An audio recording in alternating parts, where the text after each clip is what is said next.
Feels real. That's a perfumer. Let's 100 super. Yes, the 100 super credit fines seem to have been buffed, which I am incredibly pleased about.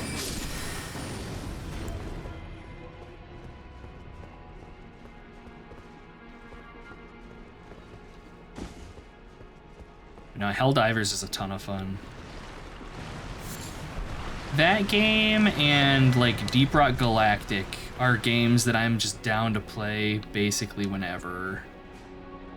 They're pretty core to like when me and the dwarf want to just sit down and do some gaming. It's gonna be one or the other.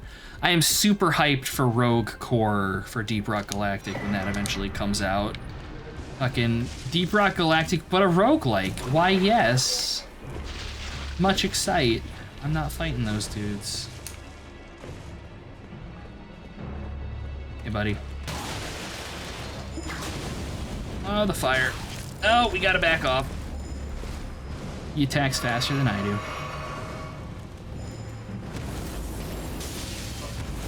Lunches Medum Pen, enough damage to one-tap common enemies. Ooh, nice. Pair with the spear and thermite grenades. I can respect it.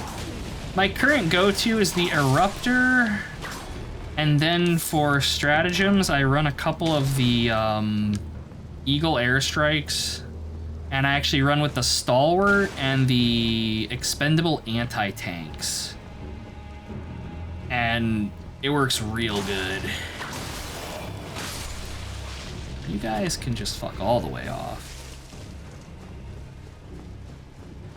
And then the dwarf normally runs with like, she has like the anti-material rifle, laser, napalm, and typically she has either the Gatling turret or one of the little robots that float around you.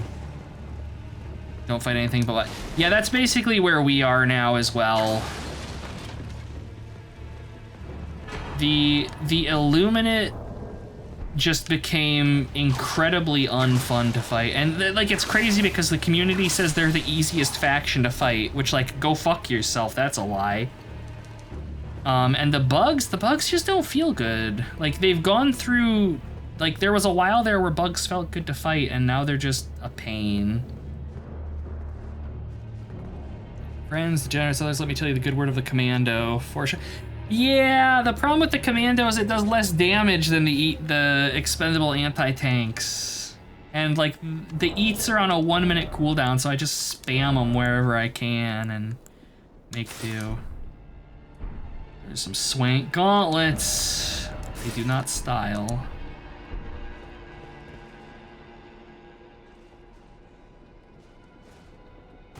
I know a lot of people swear by the spear, and I know a lot of people swear by the recoilless rifle. And I've tried them both, and I don't know, I don't grok.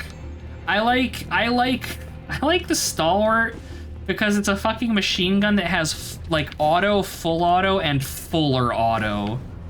The like 1,200 round per minute fire rate on that third fire mode is just, it makes me feel things that I didn't think I could feel anymore, and it's kind of nice. Mando's 75 seconds. That's too many seconds for things that don't deal as much damage as my eats. Sometimes I gotta one-shot a Hulk. Or, you know, something else that's particularly irking me. I actually didn't know it was wire guided though. I'm sure that's handy. That would be handy against those fucking Illuminate jets, I think. Oh, like why didn't I stomp? Is it because I'm in water? No, it's because I'm out of mana. Like a fool. Okay, fine, stay down there. Auto dump the magazine and melt that damn barrel.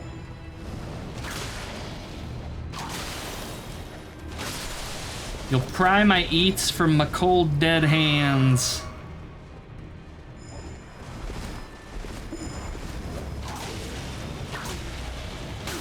Okay, just basic attacks. Stagger these guys. We don't need to do heavies. Good to know. The autocannon is so satisfying, and I really like the flak rounds on it too. I would carry the autocannon instead of the stalwart, depending on my primary. Like, I could see swapping the stalwart for like the Liberator Penetrator, and then just maining the autocannon and probably replace the eats with, I don't even know, probably like the laser just for an oh shit button.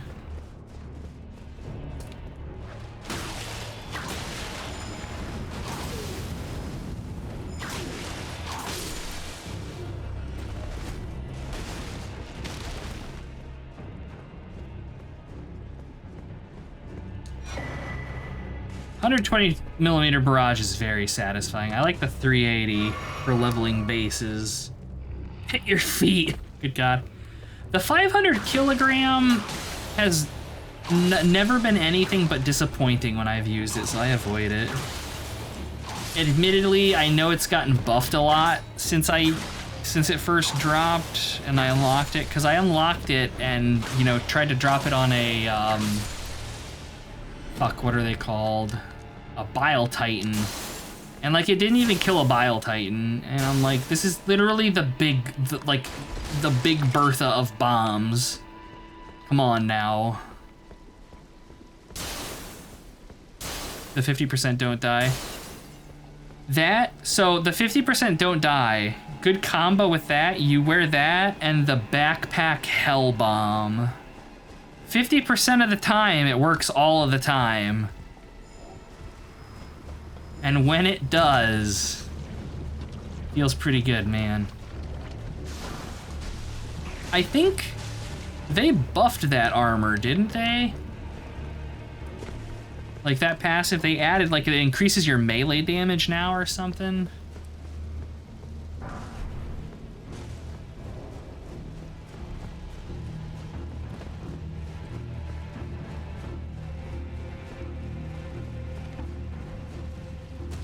Oh, God damn it.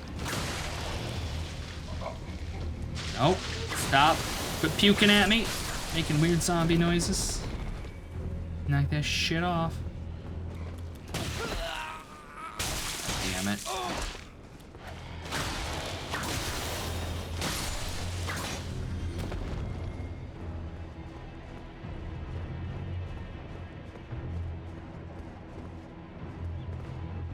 I think that just takes us out.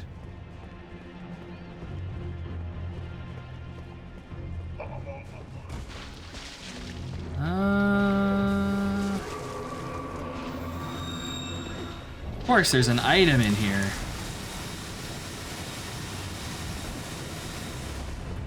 Nope, nope, nope, nope, nope, nope, nope.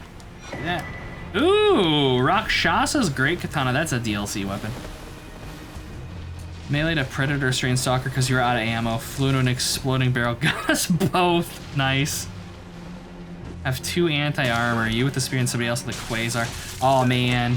The Quasar, I really like the Quasar a lot. I really like the Quasar a lot.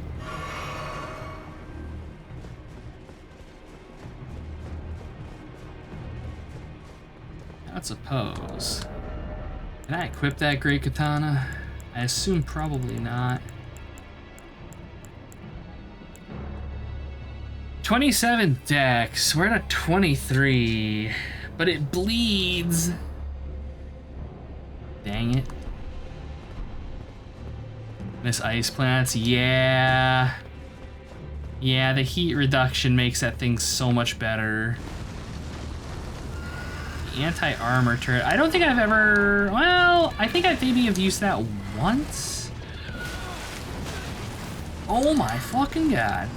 Is that a Revenant? Yes, it is. Okay, I was like, what is that? Nope. Things in this life that I'm fighting. You can just stay down there. Tesla towers are nasty, but it's one of those things that your teammates are just gonna die on it. Because nobody pays attention. I don't pay attention.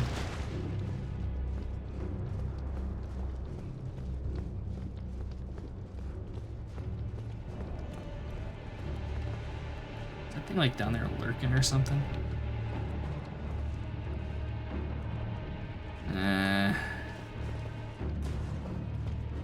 It is. It hungers. It's poisoned from being in the poop water. Well, you can sit down there and die in your poo water. I'm gonna have a drink. Eat shit, you strange-legged monstrosity. Ah! How dare I drink? Yeah, impalers are nasty. Impalers are legitimately nasty. Having fun down there, buddy? I'd like lob spells at you, but I don't have any mana. I guess I have knives. Give me a second.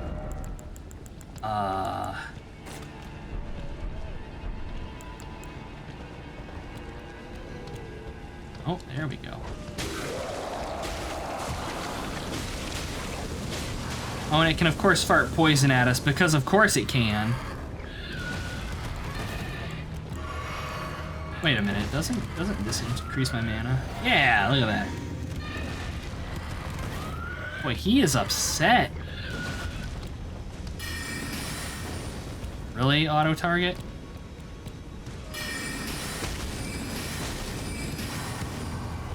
Fucking hate everything. No, none of that. Come by the ground. Yeah. Yup. Yeah, they are incredibly dangerous. I got auto target. The one thing.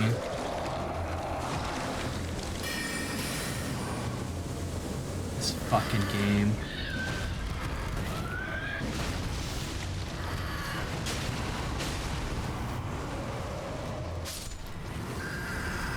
Fucker tried to gank me, but the poison got him. By which I mean to say esports, it was my plan all along.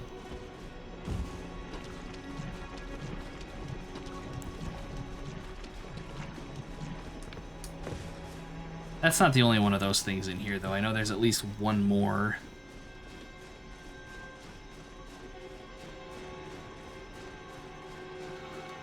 Oh, let's see. Trying to remember.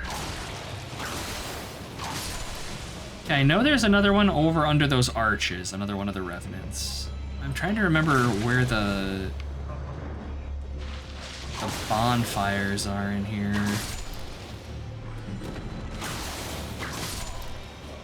'Cause I really don't. I mean, I know that there's one either in there or like up high in here.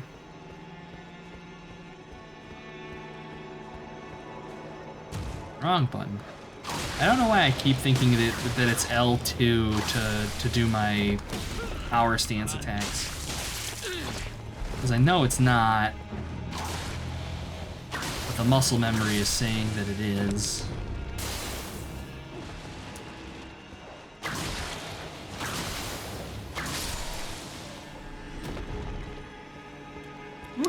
Damn it, I remembered that was there.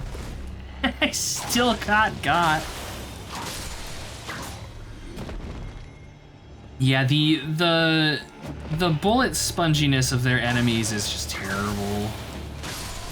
And I know it's because like it's the way their armor works. They have like the devs call it ablative armor, where it's basically it's not the damage you deal to it. It's the number of times you hit it. So machine guns are much more effective against them than like an anti-material rifle is, but it fucking sucks. It's not fun to play as, like play against.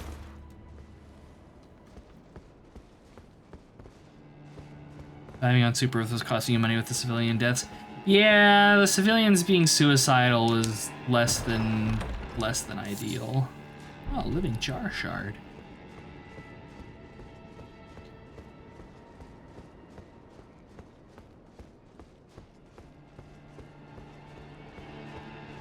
Yeah, for Illuminate, everybody that I saw is like, yeah, you want to take the machine gun because it hits hard enough to kill them really quickly, and it shoots fast enough that it chews through their armor really fast. And then they added those like big flesh mass monsters, and it just got even worse. So I don't know. I do not find the Illuminate fun to fight against at all. You have to play one night. Yeah, I am right with you on that, Arcurus. I played one session of it with the dwarf, and that was it. Yeah, the civilians having just utterly suicidal tendencies is incredibly frustrating.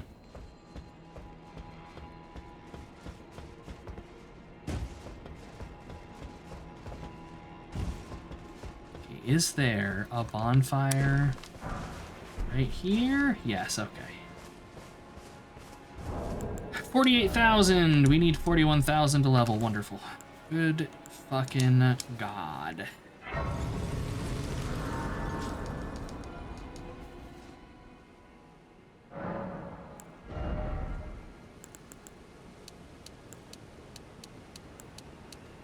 Strength is more damn. Oh no, that's dexterity. Good God, I can't even fucking read. Ay. Had a pack of 12, get stuck on discarded luggage.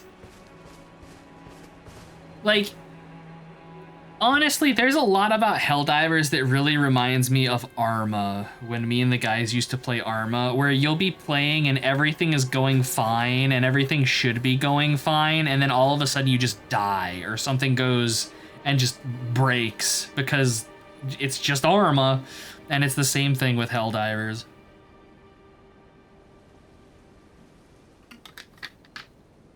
Where it's like the game is just like, it decides that you're going to suffer. Several. No, most of them I think have been like that, Arcurus, where it's been, you know, event during the week, and if you work, like, get fucked, I guess. And you're not the only one to complain about it. I've seen a pretty fair number of people on at least the subreddit bitching about it too, and I think rightly so.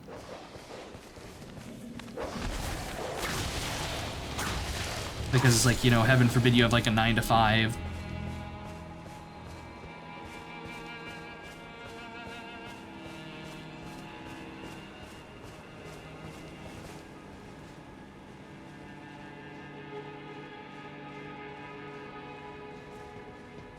And like I'm gonna be feeling that too once I go full time at the second job, because I'll be basically out of the house from 3 p.m.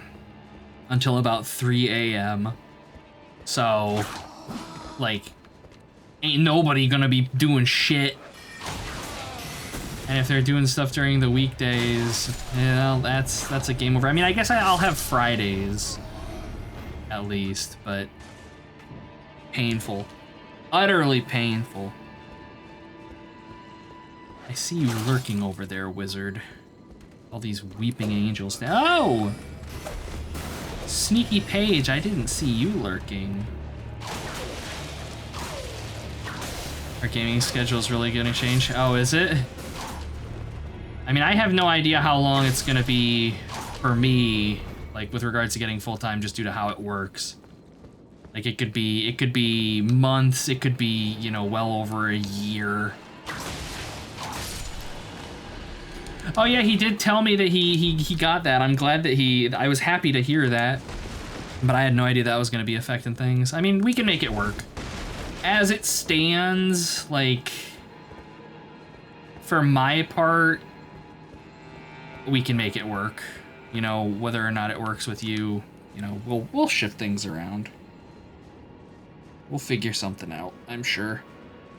That's how it works, you know. You kind of just make time as you can. And we always have.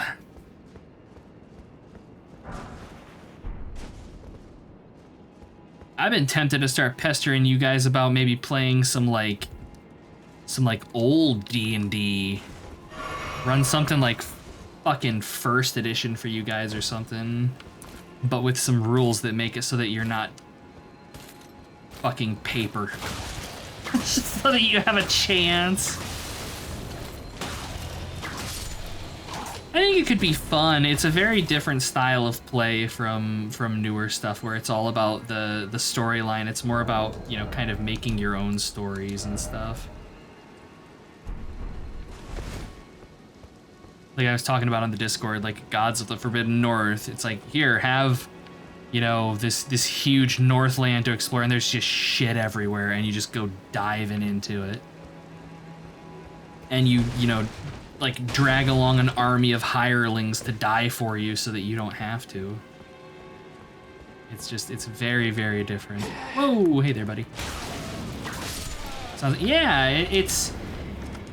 If you're a fan of like sandbox games, that's older D&D in a nutshell. Like old D&D was not about telling, you know, crazy long adventure path length stories. It was about, it wasn't coming to the table with a story for your character already written. It was writing a story for your character at the table. You know, and that story might be, yeah, this is Dave. He was a blacksmith and his blacksmithery got burnt down, and so now he's got to adventure to pay off, you know, people he owes money to, right? And there's your character's backstory at first level.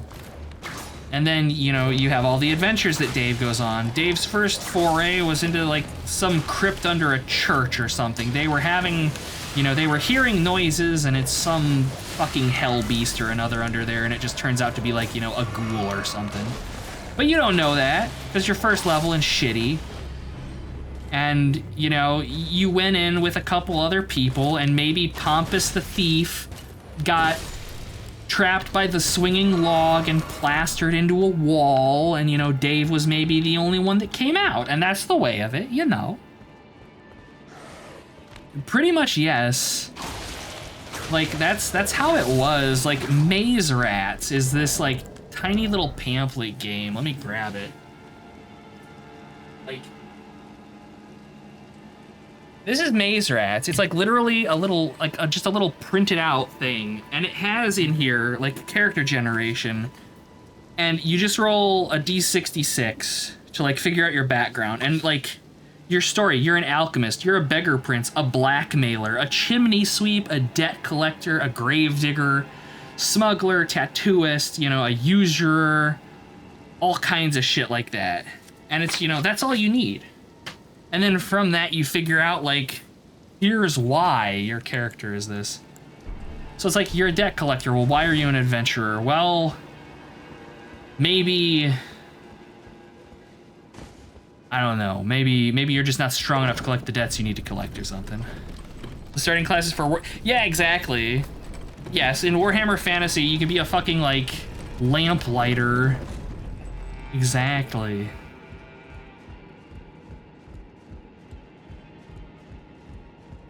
Yeah, I fucking love that shit. We're gonna die. Hello, friend. Pleased to be killing my minion and not me. I know you can throw that. Oh! Any time now, Mimic Tier.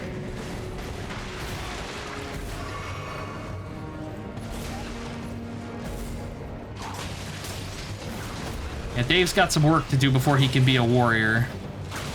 And you've got, like, the Dungeon Crawl Classics RPG. Their whole shtick is that you run your characters through what are called funnel adventures, and you basically...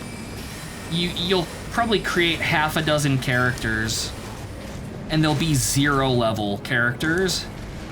And the funnel adventures are meant to be hyper-lethal. So you've got, you know, half a dozen 0-level characters, and maybe one of them will come out of it. And like that's your first level character when they survive.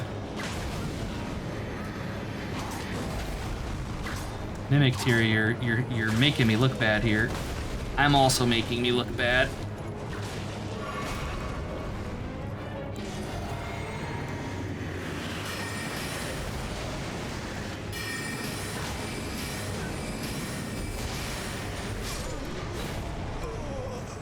Uh-oh.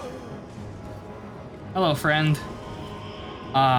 What nice armor you have. An incredible poise. And large AoE.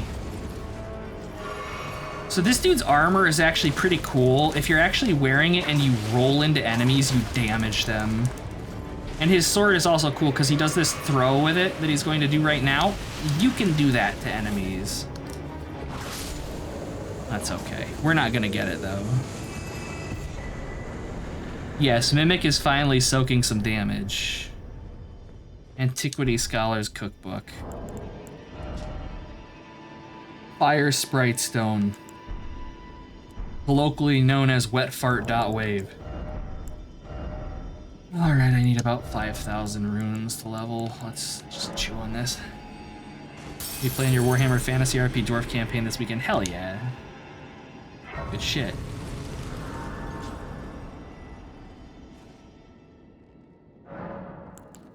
Yeah, I don't know if I would go that hard into, like, first edition. Realistically, I'd probably run something like Castles and Crusades, because it's got things that, like, most newer D&D players would know. It's got ascending AC and all that shit. It's just easier. Painted many Skaven. Hell yes. Never enough Skaven. The horde must grow.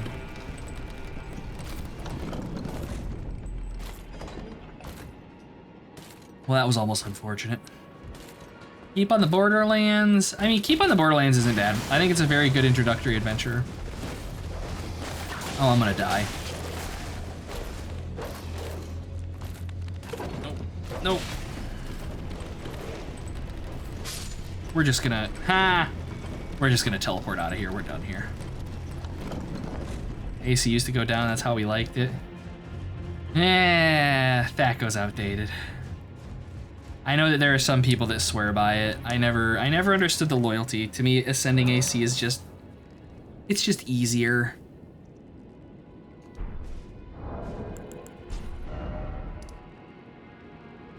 Okay. See, that's a lift. People always under misunderstood. Yeah, and I mean, like... I understand kind of in part why, but also, it's not worth teaching THAC0 when I can just be like, no, we'll just use ascending AC instead. It's just easier that way. And as much as I love like first edition D&D, there's a lot of cruft there that I'm not 100% sold on. Use divisive AC, oh god. Your armor class is just an algorithm. You have to figure it out at the beginning of every round based on like your initiative. You have to reroll your ability scores every turn in combat.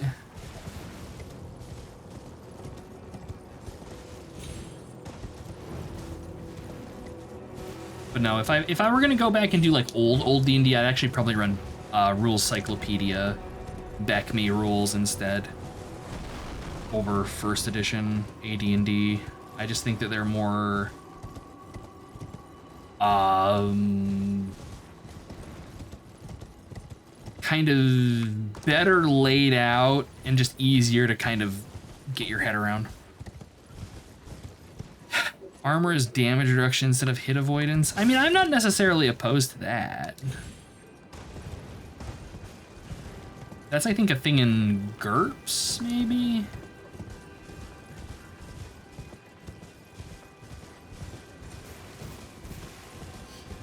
Alright. I mean, there were tables for that in first edition D&D. You had a table that it affected... It wasn't for damage mitigation, but it was, like, plate mail, for example, gave higher or better armor class against slashing weapons than against like bludgeoning weapons and stuff. And the funniest thing is that like Gary Gygax wrote the table for that, and then famously he never used it. D20 Star Wars used armor as VR. Yeah, like that's the thing, is it can work. Why can I not jump on my horse? Weird. It can work. The problem is that I think most like D&D adjacent games that implement that, they don't give you enough damage reduction for it to be like actually worth it. It's like, for example, barbarians in like 3rd edition and Pathfinder. You know, a 20th level barbarian has like damage reduction 5. You know, you might as well not even have damage reduction at that point. You could You could probably give that barbarian damage reduction equal to their level. You give them DR 20, and like, that's gonna help a lot for chip damage and against multiple attacks, but you know, most super high level stuff is gonna hit you like a fucking truck. And you know, 5 points off of that isn't shit. Oh, I forgot there was a Black Knife assassin here, shit.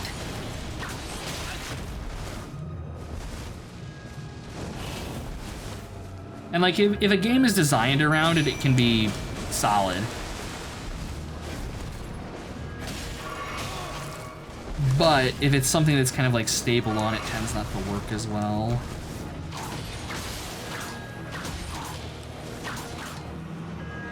Get him! Bully him with the stagger!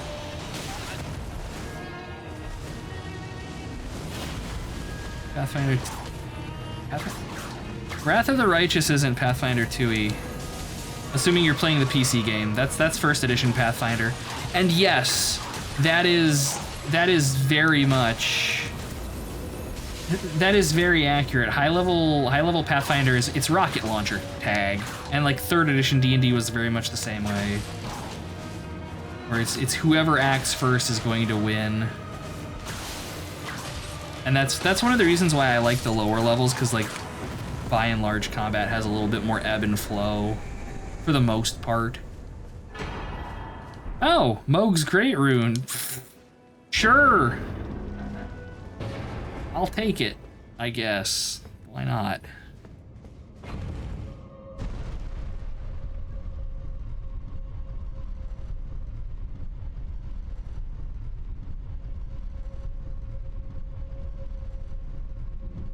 Chance playing anything with us? One of these days. I know I've been talking about it for years. I really need to run a game, like a community game, just like some... See, that's the thing, is it would be perfect for West Marches, like an actual West Marches game. Is just do it through my Discord and be like, you know, every week. Be like, you know, Friday, 6 p.m. Eastern, we're gonna play for like, I don't know, 2 or 3 hours or something.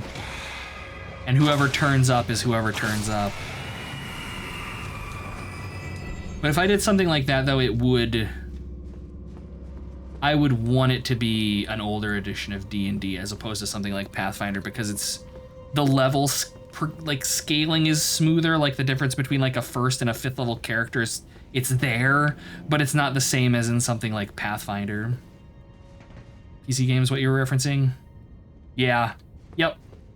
Yeah, no, that's 1st edition, and from what I understand, I mean, there's OWL balance shit going on, but there's also a lot of stuff in there that's accurate to know this is just how the game plays.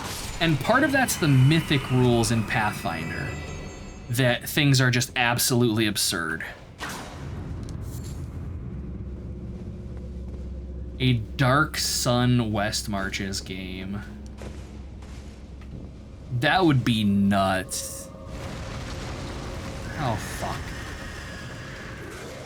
Yeah, that would be insane. I'd have to really bone up on my Dark Sun lore, though. What the fuck? Oh, he teleported behind me. That's reasonable.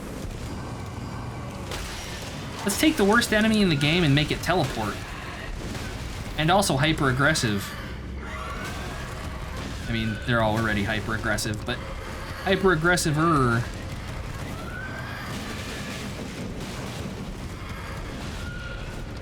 I mean, it would be, if it's West Marches, like the thing with West Marches games is that they kind of shy away from being in established settings, because the point of them is that you're typically, your base of operations is like a town on the border and you're going out into the wilderness and exploring. So it would be maybe a little difficult to do that in a more established setting like Dark Sun, but I mean, I could still have a map of Dark Sun and just, you know, have a bunch of shit for people to explore. And if that's what you guys wanted to do, was like, you know, build up a camp or something. Okay, build up a camp or something. You know, of course, that's something that can be done. And I mean, the game has rules for it too. You know, once your character hits name level, 9th level or thereabouts, most classes get keeps of some sort. Like fighters get like a legit keep. Thieves will be running like thieves guilds and stuff. And I do fucking love me some Dark Sun. And it would also, the other thing is that I think, isn't it by default in Dark Sun, you don't even start at first level. Like characters start at like second or third level too. And that would do a lot to kind of blunt the edges of horror that low-level D&D is pretty well known for. Okay, so the gimmick with this place, I didn't explain it. These shadow imps, we have to get them into the light and then we can kill them. Third and everyone's psionic. I don't... God, the psionic rules. The old psionic rules would be... I don't know how I feel about doing the psionic stuff. I do not remember old edition psionic rules particularly fondly. Did you need somebody to roll up and threaten me with a good time? No, like... It does sound interesting. I don't know. I don't know. I would have to think about doing it in an established setting. Because part of me also enjoys just kind of like plopping a map down in front of the players and being like, all right, have at it. Random generation is going to happen. But the other thing with West March's game is they require, you know, out of session participation from players, because like y'all need to decide what you're going to be doing so that I can prep for it and stuff. Never gotten to play a Dark Sun game. Dark Sun is, I mean, I would almost describe it as like survival, not quite horror. It's survival, it's a desert, the world's terrible, everything wants to kill you, etc., etc. You could DM as well. I mean, that's the other thing is that like with a West Marches game, they encourage, you know, if multiple people want to run games, that's also okay.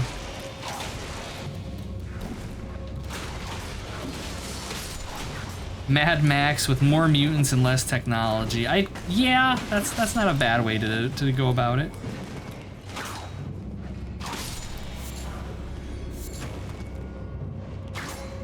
Come on, little imp. Yes, the old Brahm art with everybody being super muscular.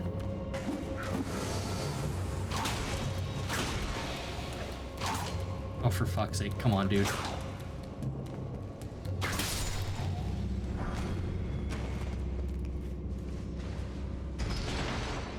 Fucking Thri-Kreen meat.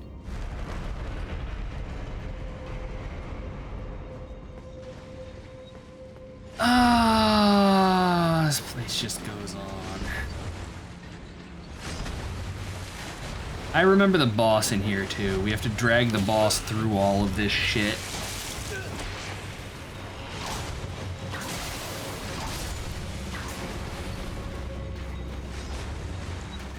Well, I mean, the easiest way for that is just be like, well, there are no clerics.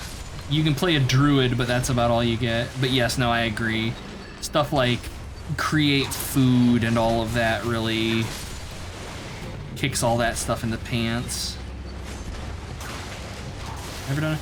West Marches games are really fun. I think that they work better in older D&D because even as you get levels under your belt, they can, like, adventures are very dangerous. Whereas in like, from maybe 3rd edition onward, higher level characters are basically superheroes.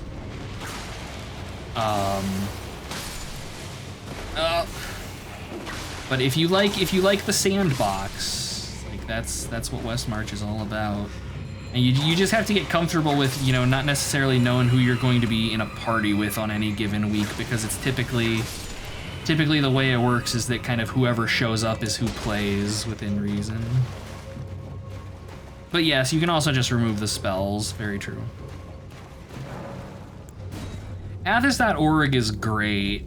I used to like read their I think it was 3rd edition that they ported a bunch of Dark Sun material to, and I was just obsessed with that for ages.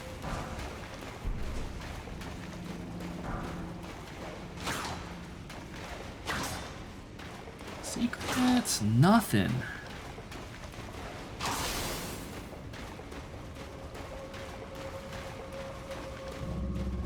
Yeah, that's like the easiest way would be to just be like, yeah, there's no create food, no create water. And I mean, it's also more difficult in if you're playing old D&D because like create water, for example, is a cantrip in 3rd edition and onward, so you just have infinite water whenever you need it. Not so much in like 1st and 2nd edition, because there were no cantrips. There was a cantrip that was an actual spell called cantrip, but that was it.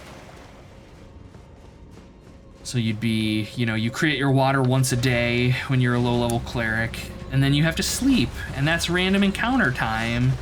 And boy howdy, did old D&D like their random encounter tables. Among regular oh god.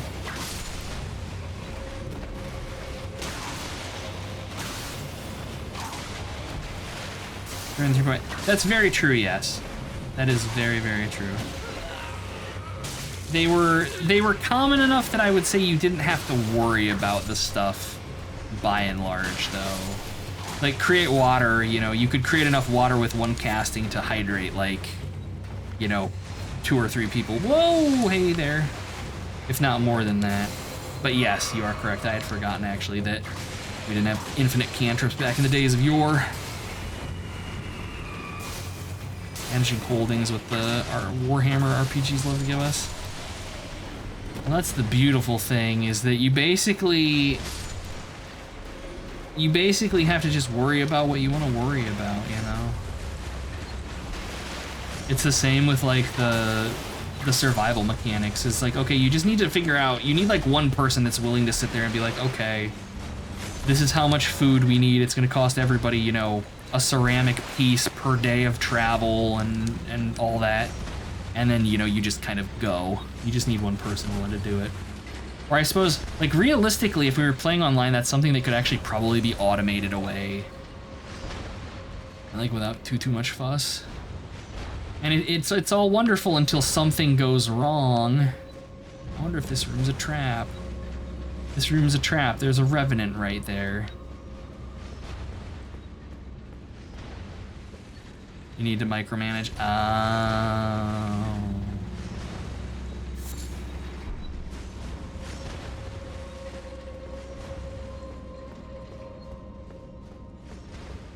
Okay, so this guy, we have to drag all the way back to our light source.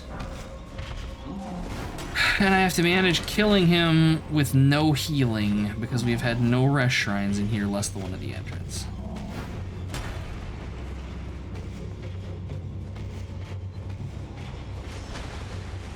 Okay. Come on, buddy.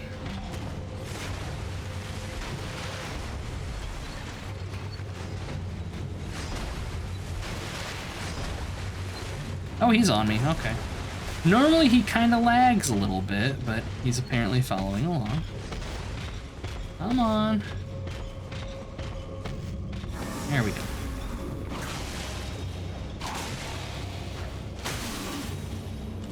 Wait, can I stagger you? No. Okay, I was gonna say.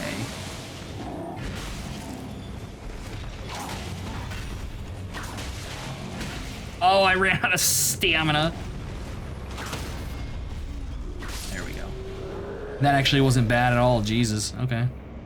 Now we get to fight the boss again with no healing because this dungeon sucks.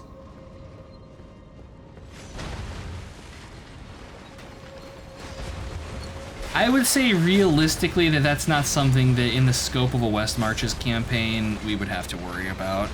Realistically, what I would probably do is encourage people to retire characters once they hit like name level, and we'd figure out some kind of more background role that they would take as like an NPC.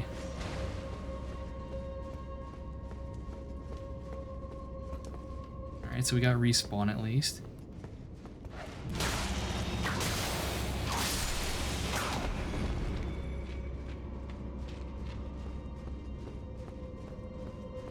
I don't remember what the boss is in here, but I'm sure it's going to be terrible and I'm going to die.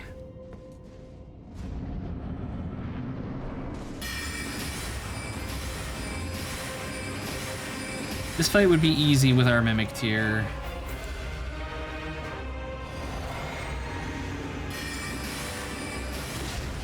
Because I could just have him distract this dude while I blasted. But as it is, he's just gonna dodge everything and make this a pain. Yep, yep. Yeah, he doesn't have that much health. That's phase 2.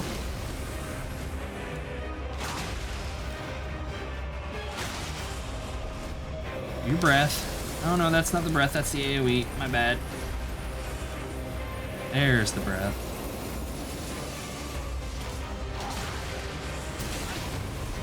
So much AoE. Yeah, that's okay. We'll get him. Yeah, like that, I think that would be the most fun way to handle it, Arcturus, is like, as the players get characters high enough level to retire, it unlocks things that give benefits to everybody else. That was something when I was running that Pathfinder West Marches game that we only got a couple sessions of. That was something that I had in there, except it was like you guys donating gold to the town to improve it in various ways.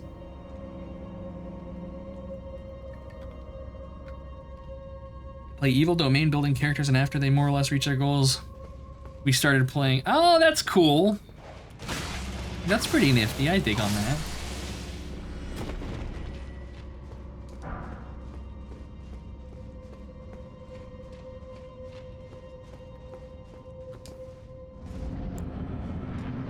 Okay, so now we're most likely going to just absolutely body this dude.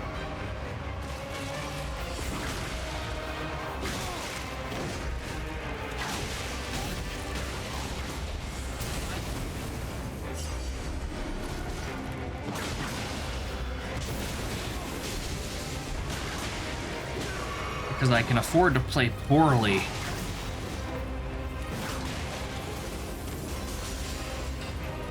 It's phase 2.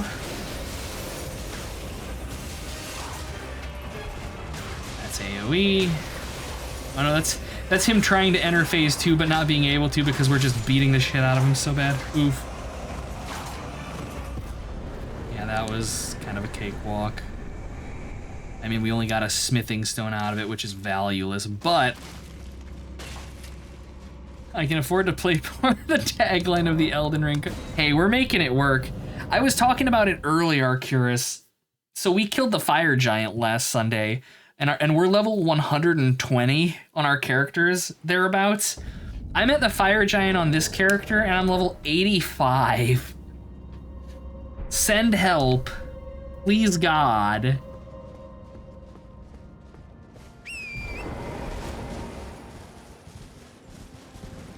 Yeah, I prefer Dark Sun over Savage Lands.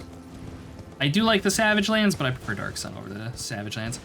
One setting, like one old setting that I would love to run is Wilderlands of High Fantasy. They had a re-release for 3rd edition, and I wanted it when I was, you know, when it was available, but I could never find the funds for it. But man, it's like, it's just a big damn world, basically. It's a book full of big damn world and like hexes and open world goodness. Just never enough of that shit.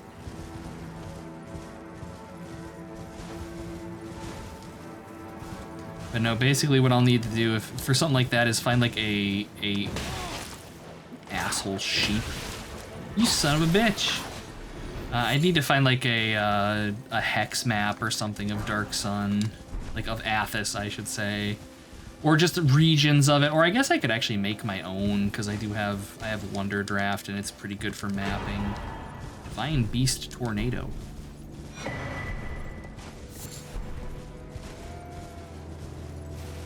But yeah, no, it's an interesting idea and it's something that I think could be fun. But I'd probably, like for something like that, I would probably want to run it in like, probably like house-ruled Beckme D&D. Because I know originally it's 2nd edition D&D. and I wouldn't want to run that. I would want to do something that's much more straightforward, and I think Beckme would work better for that. It's very easy to pick up too. Did your own Hexmap for the Kennen of Zendrick and Gimp. Wow. I respect that. That's hard. Like, you did work. Scarred Land is an interesting setting, yes. Absolutely. I have one source book for it, I think. One of the Gazetteers. What is it? Gelspad? Yeah, I've got like the 3rd edition Scarred Lands Gazetteer Gelspad. And I've got the monster manuals for the Scarred Lands. There were like 2 or 3 of them. Really good shit, man.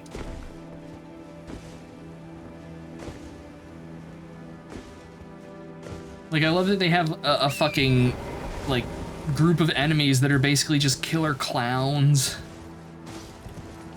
And there's like I've talked about it on stream previously, there's this city of necromancers called Hollowfrost, where they basically let people live there for free, but you sell away your body when you die. Like, you sign away rights to your corpse, because when people die, they reanimate them to work as like city servants and shit. I think it's just, it's so fucking cool. Yes, Relics and Rituals, I own those as well.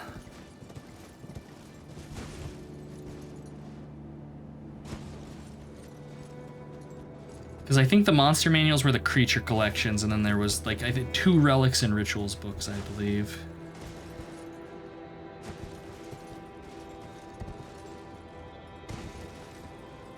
Ooh! No, we're okay. We're okay. Good God. That's a Rune Bear.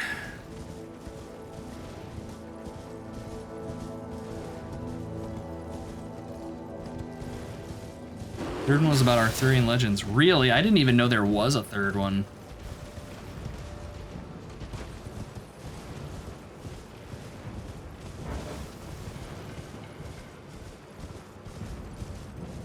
One of these days,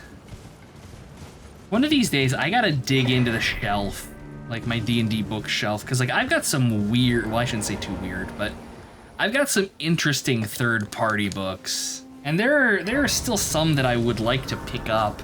Just gotta go trolling around on eBay for them. They had a book for Excalibur. That's cool, though. Like, I think that's interesting. Also, I need to cough.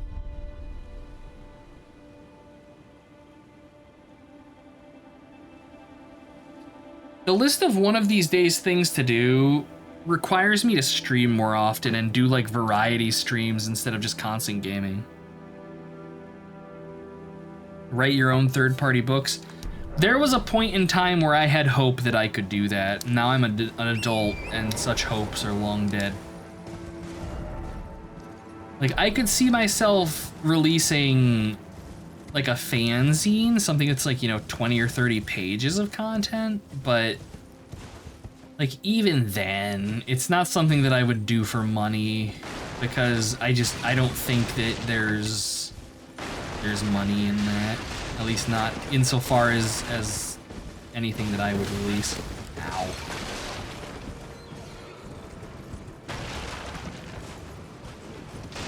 Godspeed, Jamalis. Thanks for swinging by. There's seriously nothing in here. Fuck off, horse guy. I'm looking. Nothing.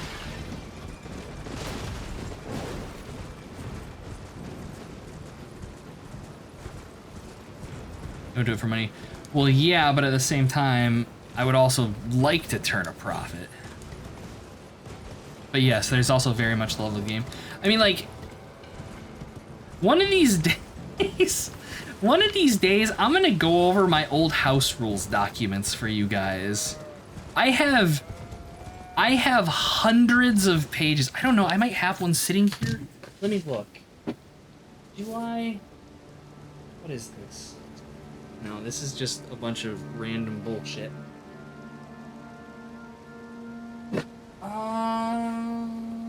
Okay, here we go. This is old, because I think this is still 3rd edition D&D. This is the rules companion. You probably can't read the text. This is how thick it is. This is my game controller. It's as thick as my game controller. Probably thicker. Pages of just shit. It's like prestige classes, spells, rewrites of feats, rebalances of classes and shit. And this is for 3rd edition. Well, 3.5, not 3rd edition. And I did something that was very, very similar for Pathfinder. I called it Pathfinder Enhanced Edition. And I have most of my work for that. Some of it was lost in a hard drive crash I had, but I have most of it. And it's very similar. It's just a complete rewrite and rebalance of basically Pathfinder 1st Edition to kind of make it play like the game that I want it to play. I have flashbacks about my house. Yeah, exactly, see? See? Like, that's the problem, is that when you house rule games that heavily, the players, their eyes just kind of glaze over, even though in my eyes, like, the changes I made it a better game. I think they made it much more fun. Like, they made it less punishing to players because you didn't have to worry about accidentally bricking your character down the line and stuff. There was like a baseline of, you know, character power. But that's, again, not for everybody. And like that's the term in the OSR community, the old school Renaissance community, is they call them heartbreak rule sets, and they're, you know, basically everybody kind of does their own thing to some extent with any tabletop game. There's gonna just be house rules. And that was something that with like old D&D was expected, that like you kind of had the baseline, but every group was gonna tinker because that's just how it worked. And that kind of changed with 3rd and 3.5, where it very much shifted the game rules as like guidelines into like, no, these are kind of concrete, you know, this is how it should be played.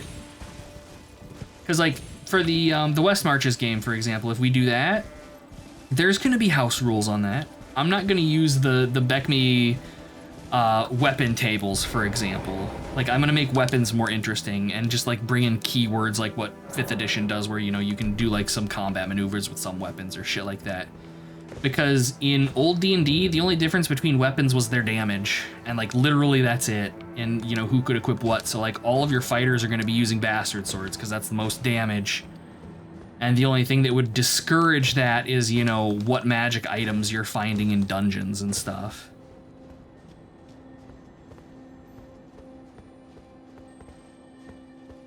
Where many rules are optional. Exactly, yes. Exactly.